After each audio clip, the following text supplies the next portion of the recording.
Hello, welcome in, guys. This is my spoiler-free review of Evil Dead Burn. I'm going to go over my expectations, my likes, my dislikes, and my final thoughts. And of course, at the end, we're going to give it a rating. But first, a word from our sponsors. Hello. So going into Evil Dead Burn, I don't know if my expectations were super duper high. I feel like every Evil Dead movie has kind of been the same thing, just on rinse and repeat. And that's okay. It works. I think a lot of people love the Evil Dead movies. They have consistently been a good, solid staple and a good movie to check out when they come out. I think you have the original Evil Dead movies that are a little more campy, a little more over the top. I think my favorite of all of them is the initial reboot in 2013. I thought that was what really got me into the series and made me want to, learn about it more and watch everything else involved. Then you had Evil Dead Rise. I don't know if I was the biggest fan of that one, but I could still appreciate it and I still had a lot of fun watching it. All that to be said, when I went into this, I felt like it was probably just going to be a lot of the same thing. I was really hoping that they could add like to the lore, to the story, to the world of Evil Dead and do something a little different, something to get them off of the beaten path. Cuz after watching all of the Evil Dead movies, I'm not like a diehard Evil Dead fan, but after watching all the Evil Dead movies, I feel like I still don't really know anything about the Book of the Dead. I feel like I don't really know anything about like the main demon or demons that kind of take place in Evil Dead. I don't know a whole lot about how the Deadites work. I feel like they just don't spend a lot of time explaining the world of Evil Dead. Every movie is about these isolated characters in a cabin or a house or an apartment. Somebody opens up this book, and demonic forces are unleashed, and we start to see the chaos that unfolds after that. And essentially, that's what you get in this one, but there are some twists. There are some little differences, but I don't know if it was necessarily differences to add to the lore of Evil Dead, or if it was just differences because they were doing whatever they wanted. You have the lead character, Thea, who is played by Lucienne Buchanan, and I think she does a great job. And she essentially is feeling lost and unsure what to do after her husband dies in a car crash. So she's kind of left in the aftermath and she's spending time with her husband's family. And they go to this house that ends up being abandoned. It's a house that the parents gave Thea and her husband Will. And why they're there, I'm not too sure. I think they're just going through old things.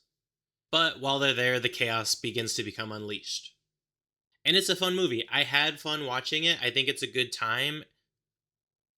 If you have a couple beers, you're with your significant other or some friends, I think it is really fun to go and check out.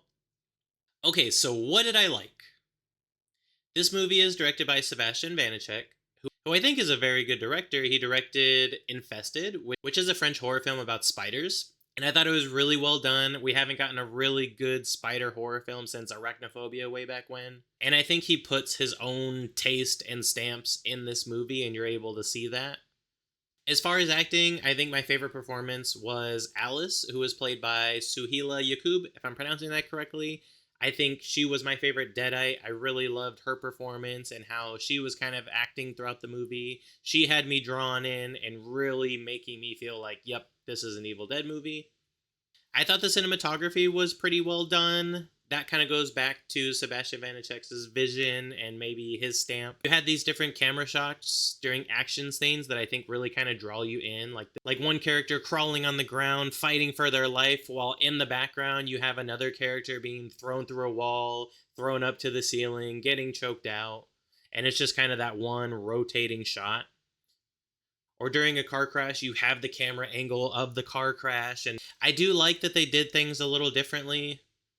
There wasn't necessarily any like opening a book, inviting the Deadites in, everybody getting taken over. It was a little bit more the Deadites were in pursuit, and the Deadites were working on their own to come to this house in search for something. I did like that this was a little more actiony. I think this is the first Evil Dead film where it really just felt like an action horror. I think that does take you out of it as far as like getting scared, but I think it sucks you in a little bit more as far as all of those action scenes, as far as the gore, the kills, which I think they did a great job. So if you want to go into this movie just for pure action, to have a really good goregasm, satisfying kills, and that little bit of twisted flavor, then I think this is a good movie to check out and to have fun with. And then that leads me to what I didn't like. As far as acting, I don't think there was really anything that stood out except for the character Alice. And I don't know if it was necessarily the actor's fault or just what they were given. These characters from the jump are really created just to be unlikable characters and human beings that you don't want to root for. And I feel like that makes it really hard to connect to the characters, to connect to the acting. Even the main protagonist, I feel like I just didn't really care for.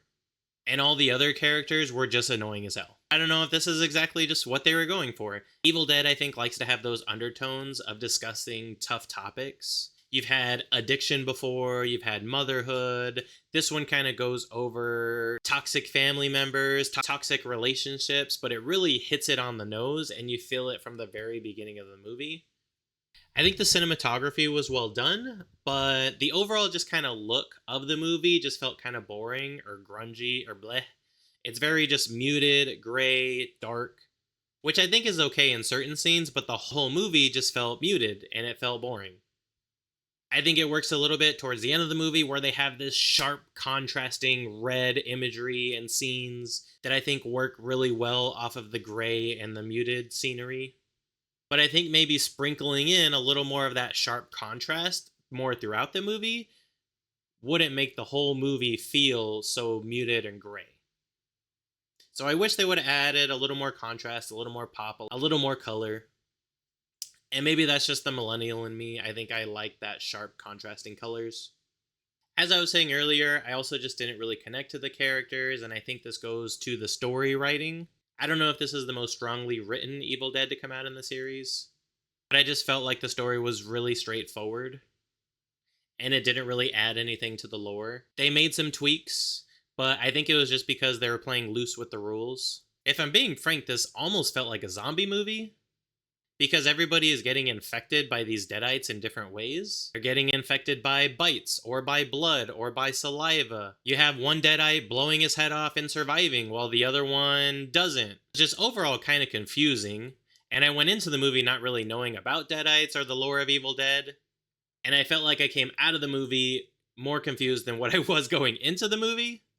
So, I don't know, maybe they're working towards something really big in Evil Dead Wrath, which I think is planned to be the big finale and maybe put some puzzle pieces together. And maybe after watching that movie, I'll shut the fuck up. I do think this one was missing that campy, over-the-top feeling that Evil Dead gives you with some comedic relief sprinkled in. Because this one is very mean. It tries to have a little bit of comedy in it, but it's the same joke. I feel like this one really tests the boundaries. And it's almost like these new Evil Deads, they're trying to just take it one step further. How mean, how dark can we take these movies without anybody saying anything? It's very well painted by the characters that I think you're supposed to hate from the start of the movie to the end of the movie. Spoiler warning, trigger warning. There's a dog death. This movie really leans into the topic of toxic relationships, domestic abuse, which is fine, and I understand that image. But it's almost too on the nose, I feel, and we just live there the whole movie. So I'm really hoping Evil Wrath doesn't take it a step further and make the movie more mean, more twisted, more dark, more melancholy. My expectations for Evil Dead Wrath is that they put the puzzle pieces together, really complete the lore, and hopefully go back to more of that traditional Evil Dead vibe. Overall, like I said in the beginning of the video, it's a very fun movie to watch. It is action-packed. It is full of gore, satisfying deaths, what the fuck moments, twisted, dark, maybe a little too dark. Maybe the writing or the characters weren't super duper satisfying. And I don't know necessarily where this is going to go for Evil Dead Wrath. But I'm still going to give this movie a 4 biscuits out of 5. And I think you should check it out. go see it in theaters. Take your partner, take your friends, go have fun, have a beer or two, have a snack, and watch a twisted Evil Dead film. But that's gonna wrap it up for my review of Evil Dead Burn. If you stuck it out to the end of the video, I very much appreciate it. Please drop a like to the video, subscribe to the channel. If you saw Evil Dead Burn, what were your thoughts? What are your theories for Evil Dead Wrath? Drop it in the comments. I also stream on Twitch on Mondays and Wednesdays, right? So if you want to yap to me about horror or movies or video games, you can catch me over there. But until the next video, love yourself, love each other.